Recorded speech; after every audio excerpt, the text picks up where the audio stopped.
Saya terlibat dengan dadah umur 12 tahun lagi. Orang kata budak Fedah. Oxford lah tempat di mana banyak dadah menjadi tanda tanya, tanda soal dalam hidup saya, apa rasa dadah.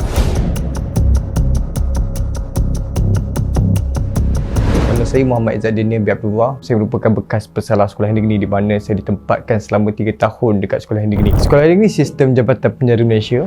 Kalau kita tengok di kaca TV memang sama dengan kaca TV yang ditunjukkan di Jabatan Penjara Malaysia. Jadi bila sebut je negeri ada kesalahan jenayah yang saya lakukan. Saya ditangkap atas kesalahan memecah masuk rumah pada umur 17 tahun. Kalau ikutkan saya terlibat dengan dadah umur 12 tahun lagi. Nak cakap terpengaruh dengan rakan sebaya pun menjadi satu punca lah, 50% lah kan. Saya orang kata budak Fedah. Oxford lah tempat di mana banyak dadah menjadi tanda tanya, tanda soal dalam hidup saya, apa rasa dadah. Niat saya awalnya memang cuba sekali je. Daripada mencuba jadi rutin harian saya, jadi makanan saya setiap hari. Kalau tak ada dadah memang tak boleh. Mak saya ni seorang peniaga kedai. Jadi waktu tu saya dah tak tidur dalam keadaan 4 hari. Saya minta dengan mak saya, "Mak, nak RM20." Saya cakap macam tu. Mak saya tahu kalau dia bagi saya RM20 ni, anak dia akan hancur, anak dia akan ambil dadah. Dia tak bagilah RM20 tu. Tanpa saya fikirkan mak saya ke apa, saya ambil nasi dagang tu, saya lempar dekat orang ramai. Tanpa saya memikirkan hati perasaan mak saya ambil RM20 tu, saya caw. And then dadah lah yang buat saya hancur dalam akademik saya punya perilaku, saya punya attitude, saya punya akhlak memang hancur. Saya dibuang sebanyak 7 buah sekolah. Semua disebabkan punca dia bermula daripada dadah. Jadi nak berhenti daripada dadah ni, sakit tu ya Allah.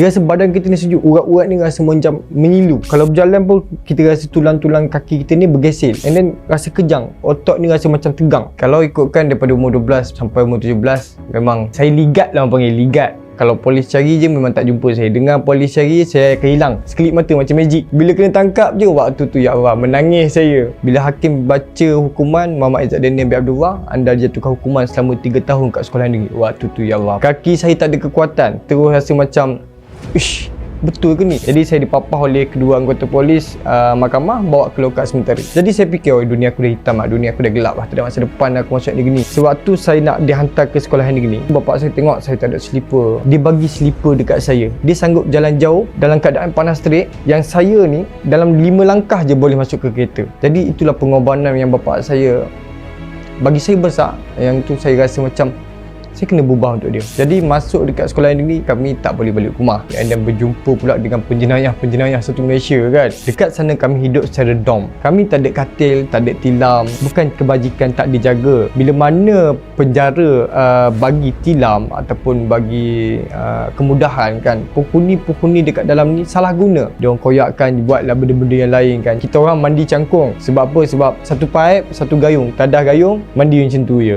Duduk cangkung, tak nak bagi air mucik orang tengah tidur ke apa kan. First kali saya dimasukkan, nak cakap kalau bully dengan sini tu ya Allah, saya pernah menangis. Dalam sembahyang pun saya menangis. Saya minta sangat tak nak kena bully kan. Dibully dua, fizikal dan mental. Kalau fizikal ni memang senior akan target di tempat-tempat yang maut. Warden, pegawai-pegawai memang dah cukup bantras kes bully ni kan. Memang setiap masa dia ronda. Tapi penghuni sekolah negeri ni cerdik. Dia akan cari masa yang terluang ataupun cari masa sesuai untuk buat kes bully ni. Waktu tu memang saya minta dengan Tuhan, ya Allah, tariklah nyawa aku, ya Allah, tariklah nyawa aku. Sebab sakit nak hadap, tumbuk di tempat-tempat yang boleh bau maut kan. Memang daripada sudut penceritaan saya nampak sekolah negeri ni macam kejam. Tapi daripada segi side positif dia, pegawai-pegawai ataupun warden yang bekerja di negeri ni memang betul-betul nak mendidik dengan ikhlas.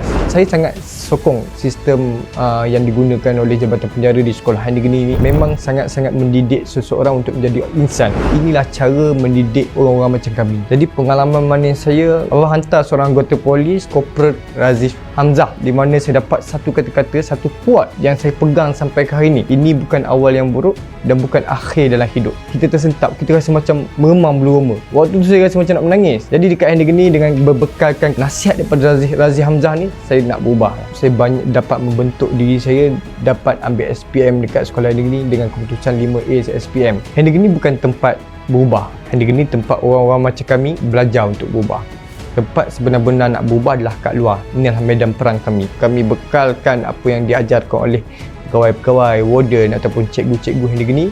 Kami bekalkan ilmu semua benda kami bawa dekat luar ni. Saya ibarat membuka pekon di dada lah kan. Saya memang ceramah di sekolah-sekolah kan. And then saya terlibat dengan media sosial. Pada awalnya saya buat YouTube untuk bagi kesedaran. Saya selalu kongsikan di media sosial tentang buli-buli yang ada di sekolah negeri supaya orang takut nak buat jahat. Kalau orang buat jahat, benda ni lah yang diwajib rasa.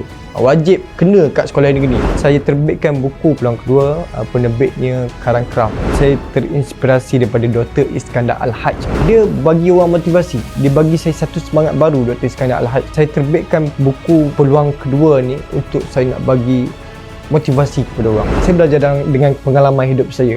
10% untuk seseorang nak lakukan perubahan adalah kata-kata nasihat. 20% daripada support masyarakat, 20% lagi daripada support keluarga, dan 50% yang selebihnya adalah daripada diri sendiri. Jika kegagalan yang kita cari, itulah yang kita akan jumpa pada masa hadapan. Saya sentiasa berpegang dengan satu kata-kata, manjada wajada. Sesiapa yang berusaha pasti akan menjadi. Kalau kita hanya duduk dekat rumah tanpa usaha, kita tak boleh nak ke mana. Buatlah apa-apa pun usaha.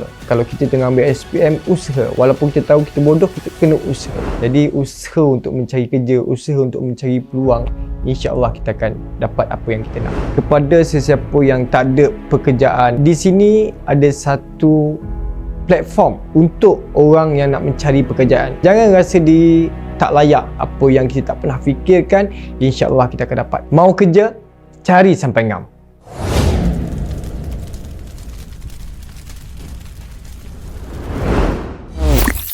Mau kerja, cari sampai ngam.